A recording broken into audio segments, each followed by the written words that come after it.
How's it going, guys? Chinese Yam today. So Chinese Yam, we've got one other video on it, on what it looks like after 1 year of growth in the ground. Chinese Yam's best probably known as a supplementary or side hustle crop. It produces, and it comes back every single year, and it produces carbohydrates that grow above ground and below ground.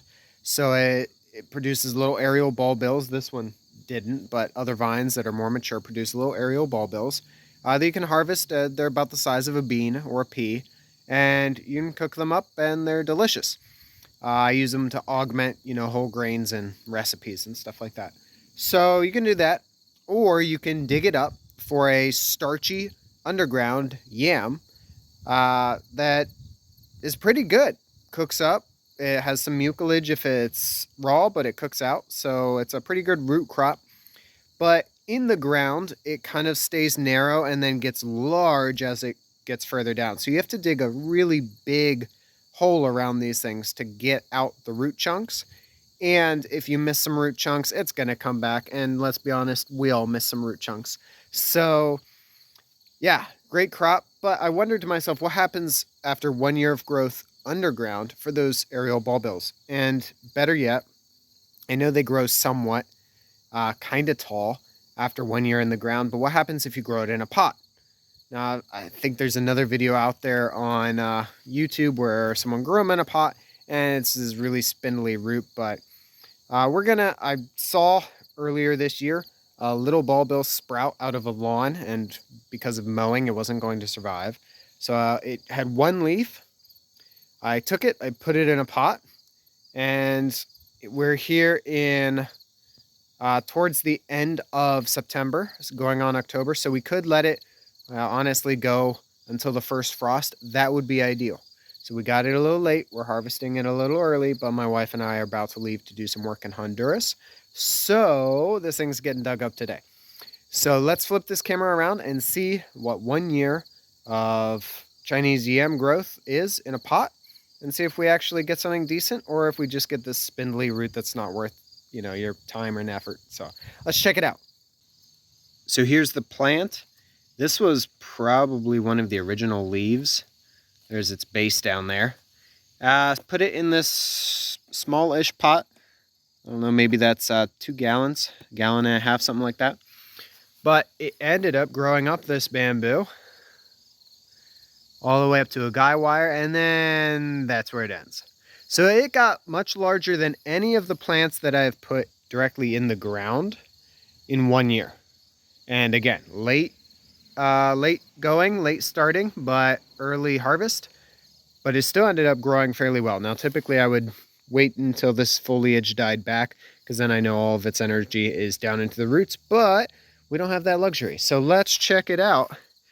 See, does this amount of plant mean that you're going to get anything? So I'm going to cut the base, and then we'll take the pot over to where we can check it out.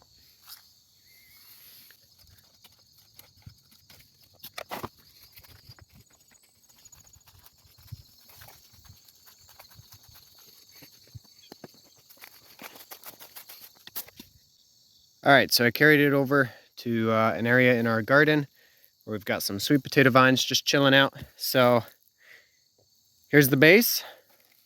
My hypothesis is, based on my limited knowledge, that this thing just goes down, spindles around in the bottom, and that's that. I don't think it's going to be worth anything. But if we knew the answers, we wouldn't do science. So, well, that's a root. That's a root. So first, I'm not seeing a spindle. A bunch of these are chicory roots from some chicory weeds that were growing in the pot, but not all of them are chicory roots. I don't want to damage this guy too much. Honestly, it looks like sunchoke a little bit.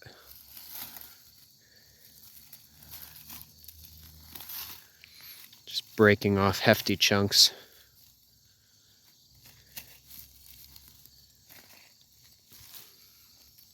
With as pale as these roots are, they definitely would have been happier to go until the plant had started to go dormant. All right, so I've got another little stem end here. Another one you can see there. So this guy definitely comes into the ground and then likes to fork. So a lot of the tropical yams like to, or will create one big section underground. Chinese yam can be trained in cultivation to grow into one tubular root, but, and there might be different cultivars varieties, but it's a piece of old pottery. Apparently my yam was taking pottery class. All right. Yeah. See, now if you wanted to dig this guy out of the ground, it's going to be very laborious. So these did not thicken up, but I mean, I'm going to treat them probably almost like carrots, where I'll get those roots off, wash them off nice, and then just snack on them. Because Chinese yam you can eat raw. Some people will say it's the only yam you can eat raw. I think it's the only yam you'll be able to find that you can eat raw, but there are some of the varieties out of the jungles of Africa that you can also eat raw. But don't tell anyone that, because they might think they can eat any yam raw, and that's a no-no. All right, this little knob might be the original bulbil, TBH. And then send in the roots. So yeah, we got four fingerling yams.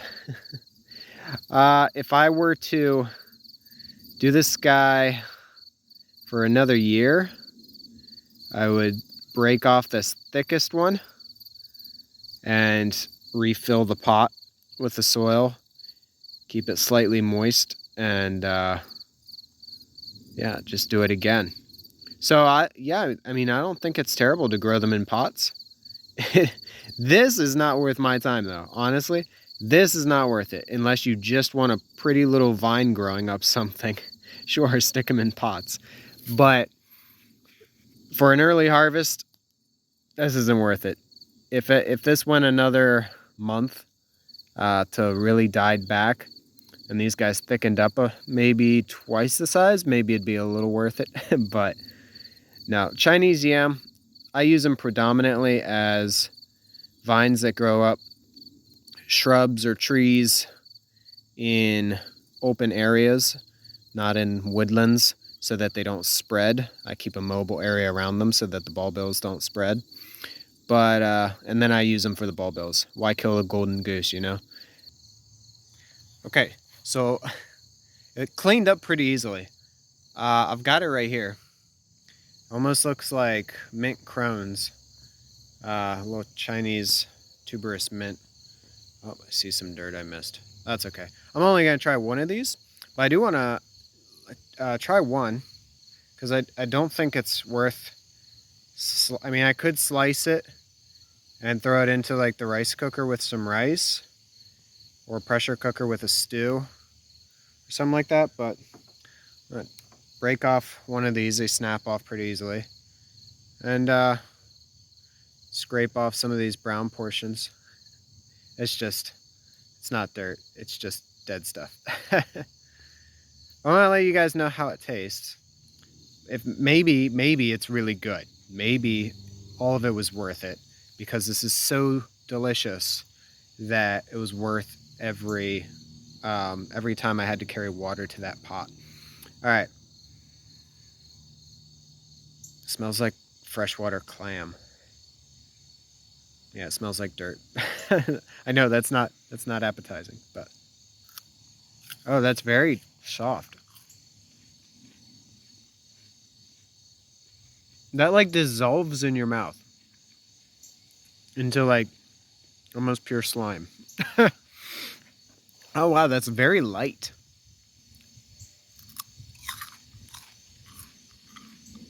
All right, what's the flavor like?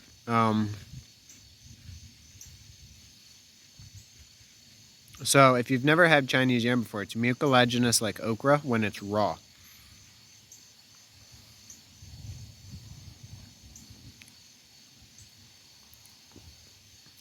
I know a lot of people say this about root crops, but it does have that like vague water chestnut flavor, but nowhere near. It'd be like half the crispness of a water chestnut.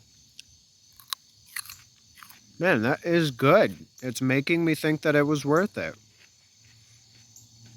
I mean, it's not significant. There's no aromatic essence to it. There's no bold flavors. It really is mild. Um, it'd be like the baby corn version of um, of just sweet corn, right? Like the little baby corn that you get in Chinese food. Yeah, I definitely would have liked to let it go another month. But if you look at this thing, the whitest section is down near the base. So you know how my hypothesis was it was just going to go down and curl around? I think it would have continued growing down, not necessarily increased in girth or diameter.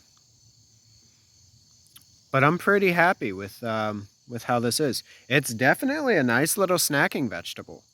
If you had, yeah, once you start getting to this thinner section, it's crisper. Now it's a little tougher than a water chestnut, but it's not fibrous. I would have thought up top. Let me try the other end. Even then, it's just hard. You can crunch through it. It's not crispy, but it's not fibrous. Wow, I was expecting that to be fibrous. I'm trying to think how you could grow this to make it worth it. If you had like a lot of pots in a trough and you had the trough on a drip from like a rain barrel to where it always had access to enough water. I don't know. You guys figure it out. Figure out how to grow this stuff better. But in pots, it gave me less trouble growing it in a pot than like a squash in a pot would give you, or a tomato or any of those. It never really wilted. Whenever it would dry out too much, it would just stop growing. So I noticed this thing would cover like 3 to 4 inches in a day of growth. But then when I noticed at one point it just stopped for a couple days, I was like, that's weird. You were growing really fast. Why'd you stop? And I realized the base container was dry and the soil was dry. So I just gave it more water and it continued growing. So it's actually pretty adept at the dryness that can come from growing in pots. So that might be a helpful piece of information. But yeah, if I find these guys in the lawn future years that I'm here like frost to frost or germination to frost, I might do that again. That was pretty good. Yeah, 3 more of them.